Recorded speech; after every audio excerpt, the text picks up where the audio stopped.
The wind screamed like a beast across the Dakota plains. Snow hit the log cabin hard, piling high against the windows, making it feel like the whole world was white and frozen. Inside, Clara Winslow sat near her fire, wrapped in her late husband's old coat. Her dog, Bear, lay sleeping by her feet. The flames danced, but the warmth did not reach the quiet sadness inside her chest. Since Tom died 3 winters ago, Clara had lived alone. She was strong, good with her hands and smart enough to survive on her own. But her heart had grown cold just like the ground outside. Then came the knock. It was soft at first, so quiet it could have been the wind. Clara didn't move. She listened. Another knock, this time louder. Her eyes narrowed. No one in their right mind would be out in a storm like this. She stood slowly and picked up the rifle leaning by the door. Her dog raised his head, ears alert. Clara's heart began to pound. Again, bang, bang. She stepped forward, opened the heavy door just a crack, and looked out into the swirling white storm.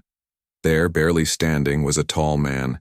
His face was hidden under a fur hood crusted with snow. He was shaking, lips blue, arms wrapped tight around something. Clara's eyes dropped to the bundle in his arms. A soft cry, barely louder than the wind, came from inside the bundle. A baby. Without thinking, Clara opened the door wide. "Come in," she shouted over the wind. The man stepped forward but stumbled. Clara caught his arm and helped him inside. He almost collapsed as he crossed the threshold.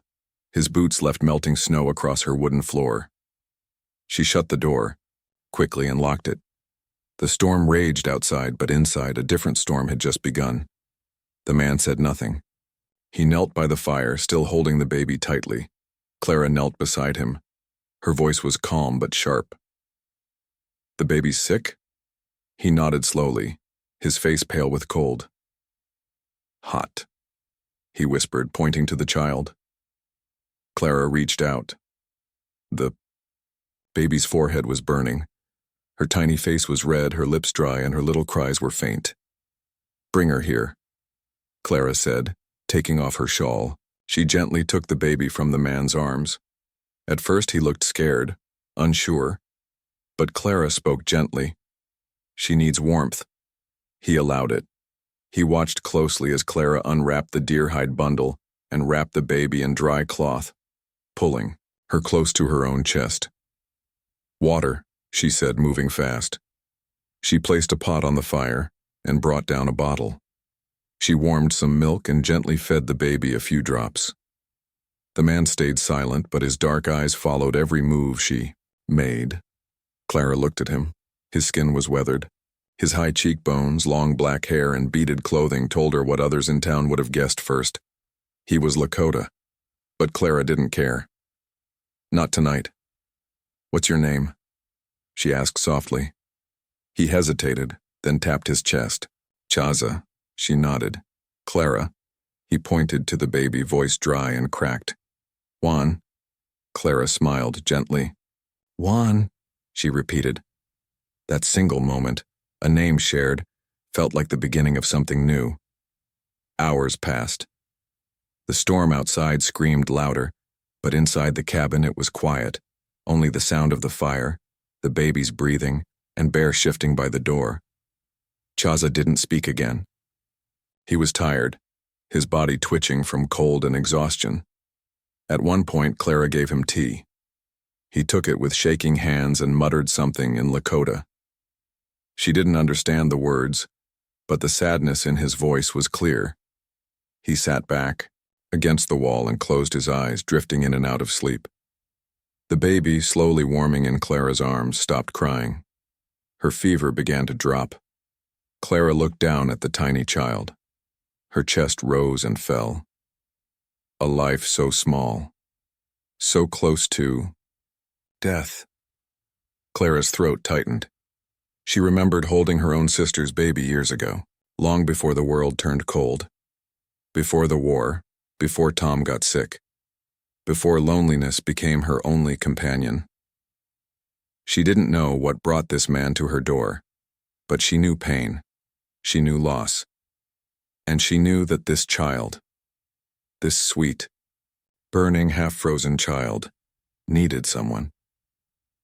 Clara sat awake through the night. She rocked the baby gently and kept feeding her warm drops.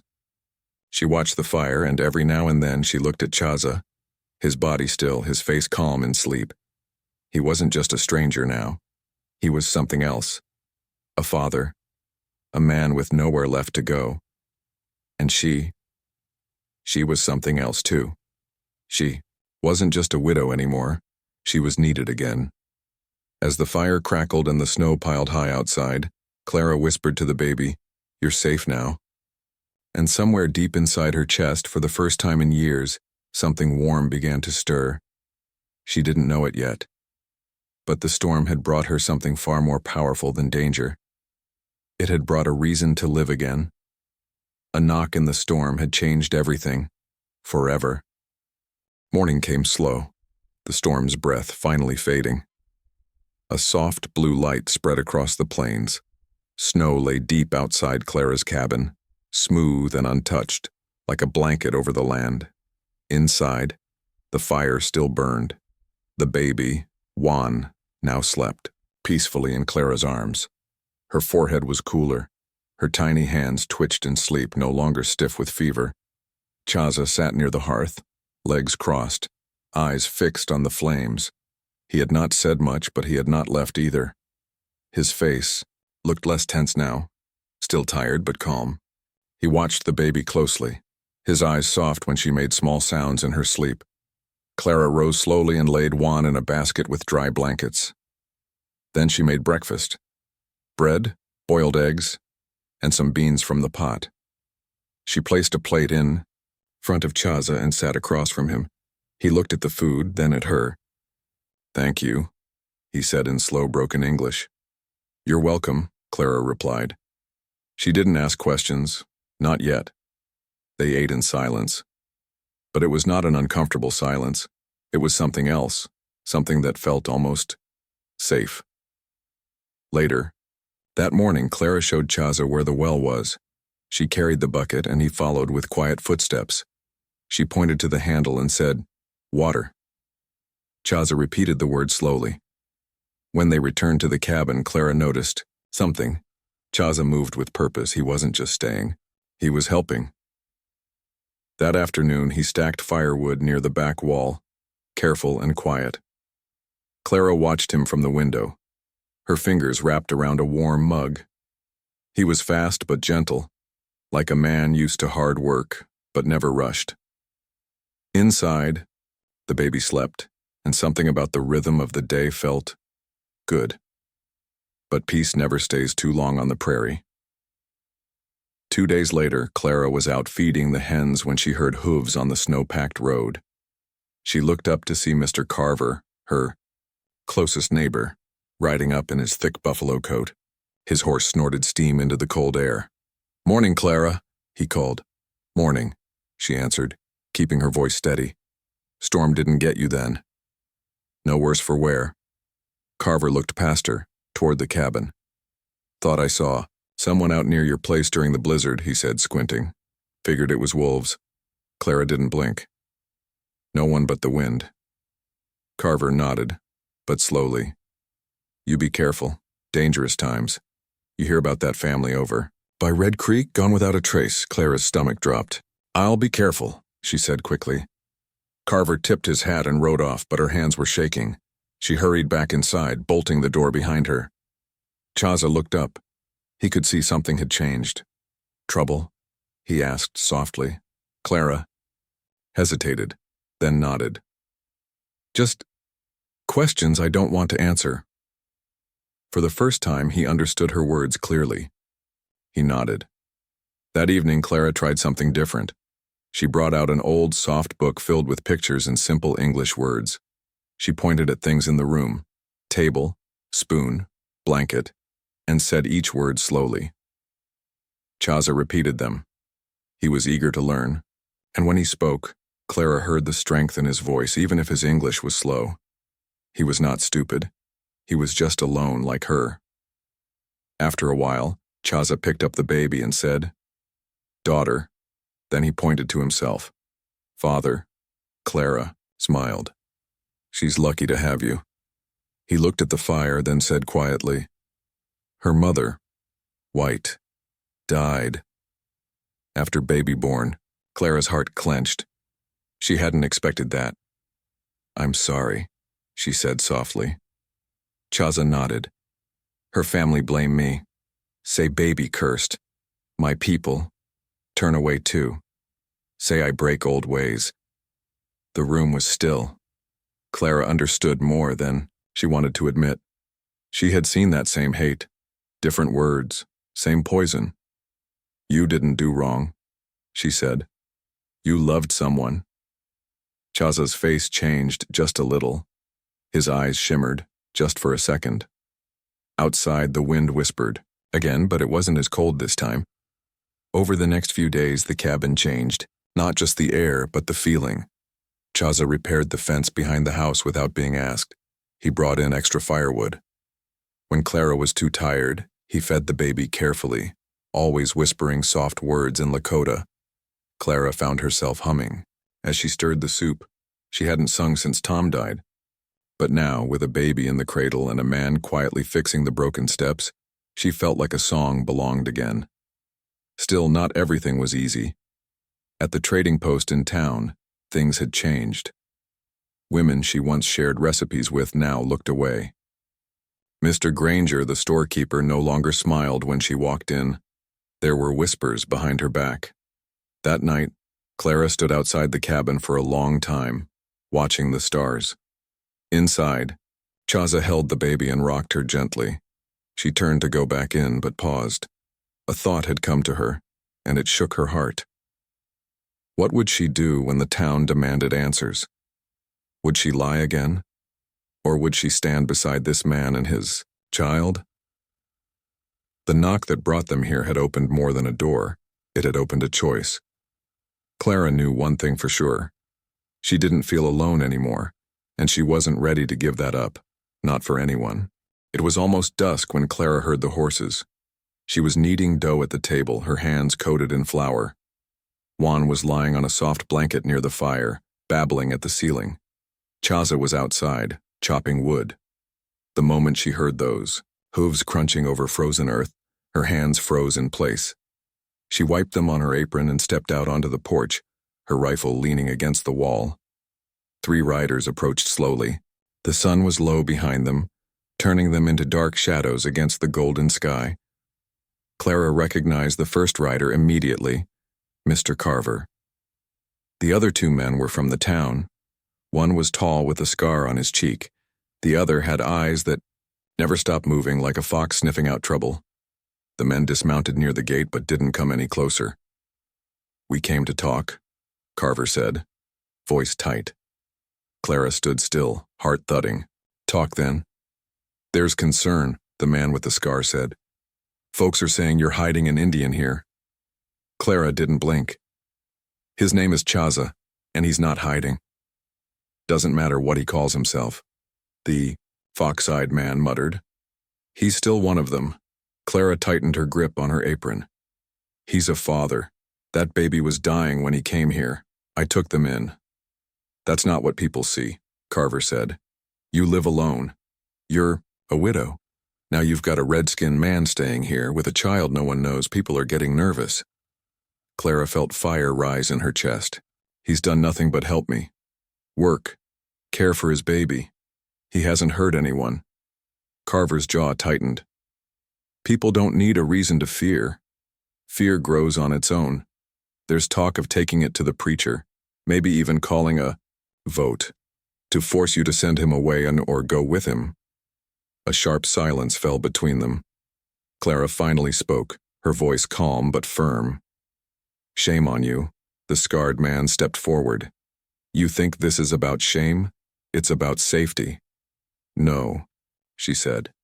It's about hate. The men turned and mounted their horses, but Carver looked back once more. You've always been kind, Clara. Don't make folks stop being kind to you.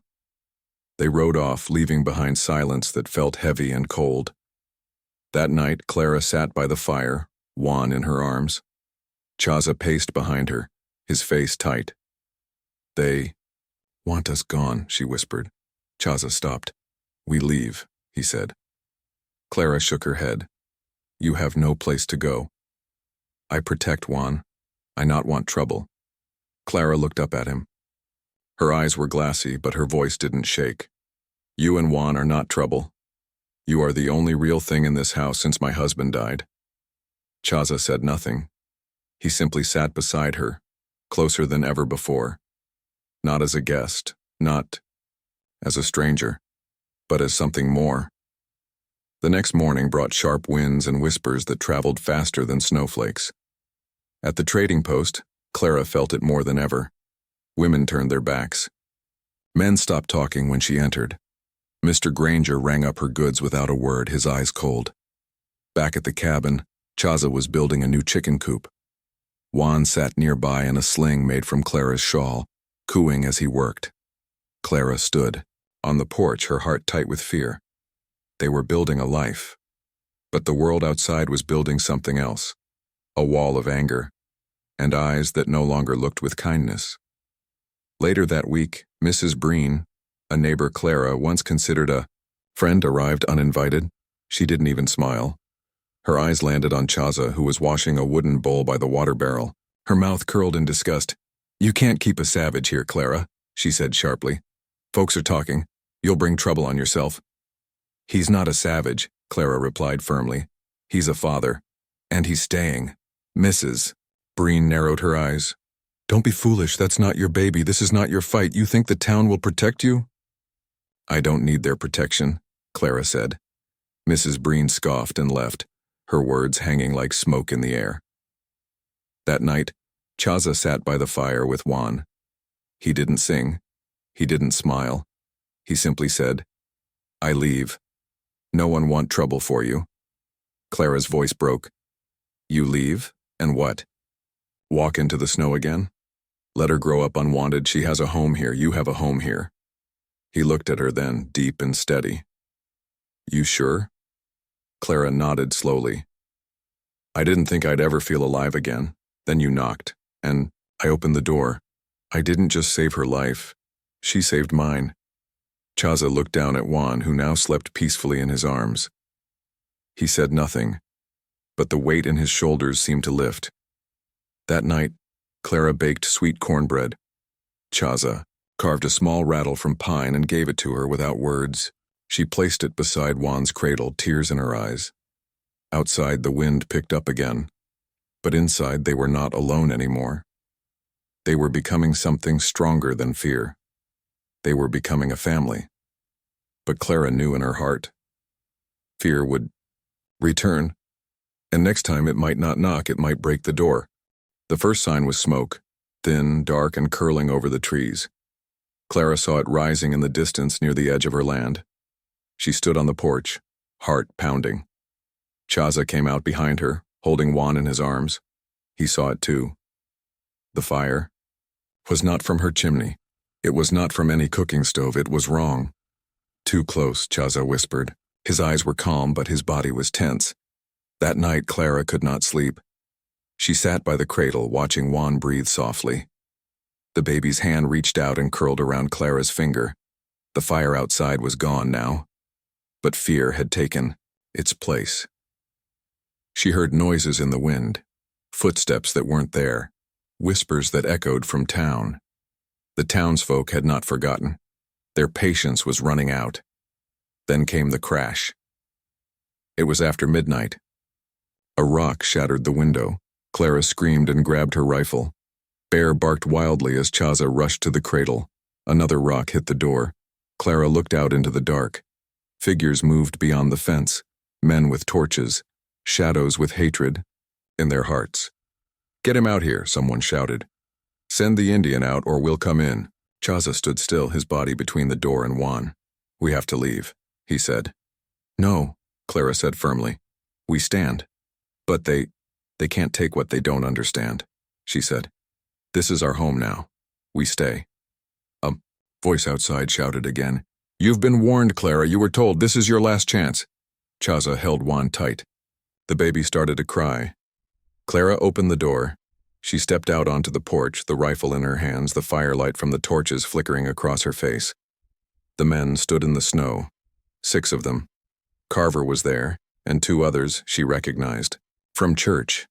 They looked shocked to see her standing so tall and steady.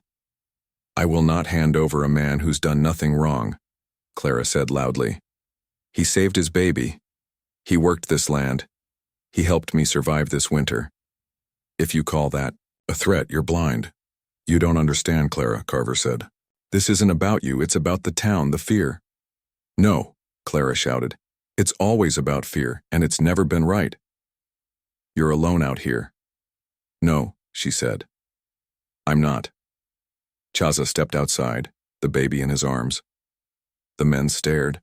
Juan let out a small cry, her cheeks red with cold. Chaza stood tall, not afraid, but not angry either. "Just steady." "She's just a baby," Clara said, her voice softer now. "And he's just a father. I won't let hate decide who belongs." One of the men lowered his torch. Another looked away, but the one with the scar stepped forward. "You'll regret this." Clara raised her rifle slightly. "Then go ahead. Make me regret it." The silence that followed was heavy and sharp. Then, without a word, the men turned and walked away. Back into the dark. Back into the fear that had created them. Clara shut the door and locked it. She sank to the floor, shaking. Chaza sat beside her, silent. Juan's small cries filled the room like music. The worst had passed, but everything had changed. In the days that followed, the town grew quiet around her. People stopped talking to Clara. No one waved. No one came by. But Clara didn't mind. She was not alone anymore. Chaza fixed the broken window. He built a new fence. He carved a small wooden bird for Juan, who now crawled across the floor like a tiny wind. Clara felt something she hadn't felt in years. Peace. One evening, as the sun set over the hills, Chaza brought out something wrapped in cloth. He unrolled it gently, a cradle board. It was carved with Lakota symbols. At the top, 2 hands reaching toward each other. Clara ran her fingers over the wood. "What does it mean?" Chaza pointed. "Together," he said simply. Tears filled her eyes. Later that night, they sat by the fire. Juan slept between them. Clara told him about Tom, about the man who had loved her, but left too soon, about the silence that followed. "I thought my story ended with him," she whispered. Chaza looked at her, his hand brushing hers. "No, story just changed." They sat together, firelight on their faces, their shadows touching on the wall behind them. Spring came early. The snow melted. Grass returned. Wildflowers bloomed in the open fields. The wind no longer howled but sang. Clara planted potatoes. Chaza worked the soil beside her. Juan babbled in her sling, pointing at birds in the sky. One morning, Clara saw a rider in the distance. Her heart jumped, but it wasn't Carver. It was Mrs. Breen. She came slowly, dismounted, and walked to the porch. Her face was hard, her voice unsure. "I brought you eggs," she said. Clara nodded. "Thank you." Mrs. Breen looked through the window. She saw Chaza holding Juan, bouncing her gently in his arms. "She's grown," she said. "Yes," Clara replied. Mrs. Breen turned to go, then paused. "Not everyone will forgive," she said. "But maybe some will understand." Then she left. Clara stood there for a long time, staring at the horizon. Hope was not loud. It did not come with applause. But it came, slow and steady, in the cry of a baby, in the hands of a man who stayed, in the heart of a woman who opened the door. Together, they had not just survived the storm, they had changed the story, forever.